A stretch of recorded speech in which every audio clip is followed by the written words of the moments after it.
हवामान विभागाच्या अंदाजानुसार एल निनोच्या प्रभावामुळं यंदा पावसाचं प्रमाण कमी राहणार असल्यामुळं जिल्ह्यातील धरणांमधील पाणी पिण्यासाठी वापरायला प्राधान्य देण्यात येऊ लागलंय। यासाठी जलसंपदा विभागानं काल 15 जूनपासून पुढील आदेशापर्यंत पंचगंगा नदीसह जिल्ह्यातील नद्यांमधून शेतीसाठी पाणी उपसा करण्यावर बंदी घातली। याविरोधात आज इरिगेशन फेडरेशनच्या नेतृत्वाखाली जिल्ह्यातल्या सर्व शेतकऱ्यांनी सिंचन भवन कार्यालयात ठिय्या आंदोलन केलं। यावेळी माजी आमदार संजयबाबा घाटगे यांनी जिल्ह्यातील सर्व लघु, मध्यम आणि मोठे सिंचन प्रकल्प पूर्ण क्षमतेनं भरलेले असताना किमान 30 जूनपर्यंत सर्वच घटकांना पाणी पुरलं पाहिजे होतं, मग पाणी टंचाई का निर्माण झाली आणि याला जबाबदार कोण, असा सवाल उपस्थित केला। जलसंपदा विभागानं ऑक्टोबर महिन्यापासूनच जिल्ह्यातील धरणांमधील पाणी साठ्याचं नियोजन करावं अशी इरिगेशन फेडरेशनची भूमिका असते, पण अधिकारी त्याकडे दुर्लक्ष करतात। त्यामुळे आता सारखी परिस्थिती निर्माण होत असल्याचा आरोप माजी आमदार संजयबाबा घाटगेंनी केला। त्यांनी राजापूर बंधाऱ्यातून लाखो लिटर पाणी कर्नाटकात वाहून जात असून कर्नाटकात उपसाबंदी नसताना महाराष्ट्रात उपसाबंदी का, अशी विचारणा माजी आमदार घाटगे यांनी केली। पाण्याअभावी पिकांचं नुकसान झालं तर शेतकऱ्यांची वर्षभराची मेहनत वाया जाणार आहे। त्यामुळे ज्या धरणांमध्ये पुरेसा पाणीसाठा उपलब्ध आहे त्या ठिकाणची उपसाबंदी रद्द करावी अशी मागणी जिल्हा इरिगेशन फेडरेशनचे अध्यक्ष विक्रांत पाटील किणीकर यांनी केली।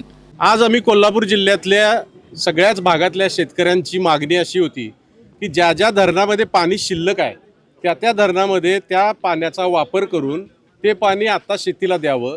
कारण अनेक वेळेला असं होते, पाऊस चालू झाल्यानंतर धरणं भरून पुन्हा नंतर पूर येईल म्हणून पाऊस चालू झाल्यानंतर धरणं मोकळी करण्यासाठी पाणी सोडलं जाते आणि ते पाणी कोल्हापूर जिल्ह्यातून कर्नाटकात वाहून जाते आणि त्या पाण्याचा तसा बघायला गेला तर अपव्यय होते आणि येणाऱ्या जवळजवळ 50 ते 60 दिवस पुरेल इतका साठा कोल्हापूर जिल्ह्यातल्या अनेक धरणांमध्ये आहे।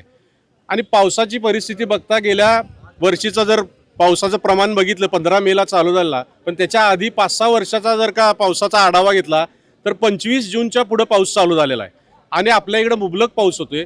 त्यामुळं या ठिकाणी उपसाबंदी लागू करू नका आणि ज्या अचानक केल्या त्यामुळे शेतकऱ्यांची तारांबळ वाढाली। त्यामुळे सर्वजण शेतकरी या ठिकाणी आम्ही आलो आणि उपसाबंदी रद्द करावी अशी मागणी केली।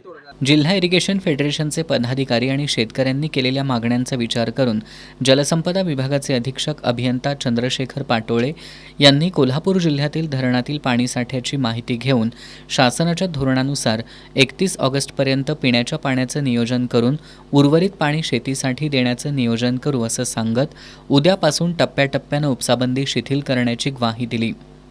त्यामध्ये आपण टप्प्याटप्प्यानं म्हणजे वारणेचा उठवतोय आपण, त्यानंतर दूधगंगेचा फक्त उद्या न उठवता तो परवा दिवशी उठवतोय, कारण का नदीमध्ये पाणी आता सोडलेलं आहे, केटीवर सगळे भरले की मग आपल्याला तोही उठवता येईल।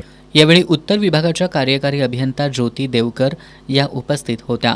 राजेंद्र सूर्यवंशी, प्रदीपदादा पाटील, शरद पाटील, बाबासाहेब देवकर, भरत पाटील भुयेकर, चंद्रकांत पाटील पाडळीकर, सुभाष शहापुरे, सखाराम चव्हाण, इंद्रजित पाटील, सचिन जमदाडे, चंद्रकांत पाटील, भगवान पाटील, सुरेश पाटील, जगन्नाथ पाटील, आत्माराम चौगले, महादेव सुतार यांच्यासह कोल्हापूर आणि सांगली जिल्ह्यातील सहकारी पाणीपुरवठा संस्था प्रतिनिधी, शेतकरी मोठ्या संख्येने उपस्थित होते।